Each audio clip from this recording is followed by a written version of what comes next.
Allahu Akbar, Allah. Adalah P.O. Haryanto, sebuah armada bus angkutan umum yang mewajibkan seluruh krunya, baik pengemudi ataupun kondektur bus, untuk memberhentikan kendaraan setiap datangnya waktu sholat. Bagi kru yang melanggar, maka akan dikenakan sanksi, yaitu tidak mendapatkan gaji. Wah.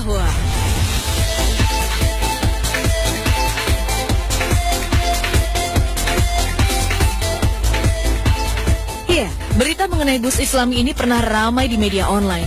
Meski awalnya banyak yang meragukan, namun terobosan yang diusung jasa transportasi P.O. Haryanto ini justru mendapatkan apresiasi positif, baik dari penumpangnya ataupun masyarakat umum.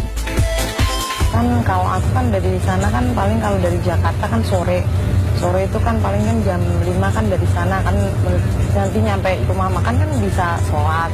Kalau di musola itu kalau ada orang sholat juga ditungguin itu. Tujuan utama diberlakukannya jam sholat pada bus P.O. Haryanto ini adalah memberikan kesempatan bagi para penumpang untuk melaksanakan sholat 5 waktu, terutama sholat subuh. Jika melanggar, kru tidak akan mendapat gaji untuk 1 kali perjalanan pulang pergi. Gaji itu pun akan dimasukkan ke kotak amal bagi yatim piatu. Jangan heran pula jika di badan bus bisa dijumpai tulisan sholawat Nabi. Ini dimaksudkan agar yang membaca menjadi ingat dan senantiasa bersolawat selama dalam perjalanan.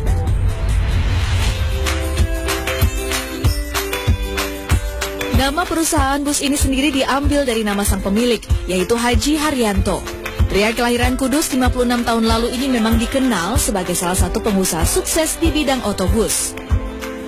Sosok purnawirawan ini merintis perusahaannya dari kecil, dimulai dari usaha angkutan kota di Tangerang. Di masa lalu, Haji Haryanto adalah seorang anak buruh. Namun siapa sangka, jika usaha otobus yang dirintisnya sejak tahun 2004 ini bisa berkembang dengan begitu pesat. Bahkan, kini ia memiliki armada bus sebanyak 200 unit. Masya Allah. Saat ini bus-busnya melayani rute antar kota antar provinsi di berbagai wilayah Pulau Jawa dan Madura. Antara lain Jakarta, Bogor, Tangerang, Bekasi, Kudus, Pati, Solo, Madiun, Ponorogo, Karanganyar, dan juga Surabaya. Haji Haryanto menyadari bahwa keberhasilan usahanya tidak lepas dari campur tangan Allah Subhanahu wa Ta'ala. Itulah sebabnya perusahaan otobusnya senantiasa memperhatikan dan memberikan kesempatan bagi para penumpangnya untuk melaksanakan ibadah wajib, sholat 5 waktu. Kamu kasihan kalau gak masuk surga. Karena kamu dan kamu ikut ini orang muslim, ini orang yang meyakini kepada Allah, ini orang yang meyakini bahwa Rasulullah itu utusan Allah. Ini, kamu beruntung punya pemimpin-pemimpin yang kayak kita ini. Bahkan sampai kadang-kadang saya kesel punya satu juga. Disuruh sholat aja malah ngumpet, saya bilang. Ini bukan di bis saja, di waktu saya main angkutan kota itu juga tak terapkan untuk sholat. Tak hanya dalam perjalanan bus, di garasi yang terletak di Jalan Lingkar Luar Ngembal, Kudus, Jawa Tengah ini, Haji Haryanto juga memperlakukan peraturan yang ketat bagi karyawan-karyawannya.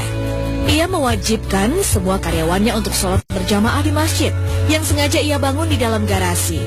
Tak heran jika sholat zuhur berjamaah di sini selalu ramai. Sebagai pemimpin, tentu saja Haji Haryanto tidak hanya memerintahkan anak buahnya untuk sholat, namun ia juga memberi contoh. 5 waktu dalam sehari, Haji Haryanto selalu melaksanakan sholat berjamaah di masjid ini. Apa yang dilakukan Haji Haryanto sangatlah seiring dengan pandangan Islam, di mana seorang pemimpin kaum muslimin yang terbaik adalah mereka yang berbuat kebajikan dan menjaga sholatnya. Suasana Islami sangat kental terasa di areal garasi bus. Setiap harinya terdengar alunan suara orang membaca Al-Quran dari Masjid Nurul Huda. Ya, setiap harinya memang Haji Haryanto sengaja mengundang hafiz Quran untuk membaca dan menghatamkan 30 juz Al-Quran.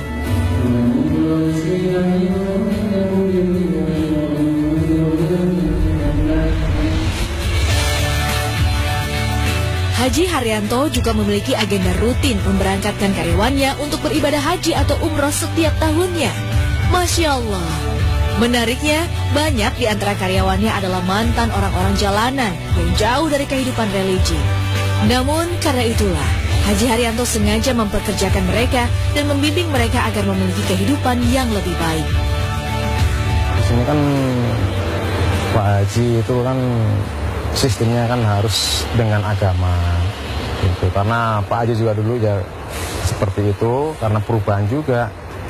Nah kalau menurut saya Pak Haji, kalau misalnya ada karyawan atau kru yang belum sholat, pasti dibilang, ayo sholat, waktunya sholat. Gitu. Sebelum bekerja, sholat, berdoa untuk keselamatan kita masing-masing. Satu hal lagi yang bisa dicontoh dari perusahaan ini adalah kepeduliannya terhadap anak yatim piatu.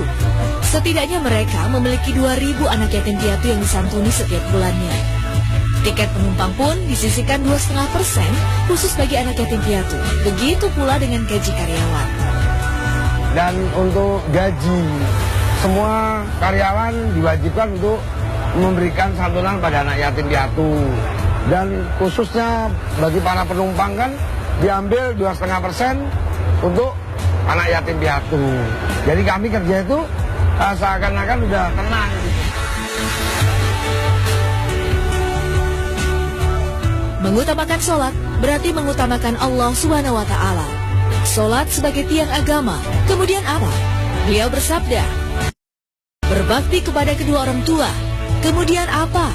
Beliau bersabda, berjihad fi sabilillah. Hadis riwayat Muslim.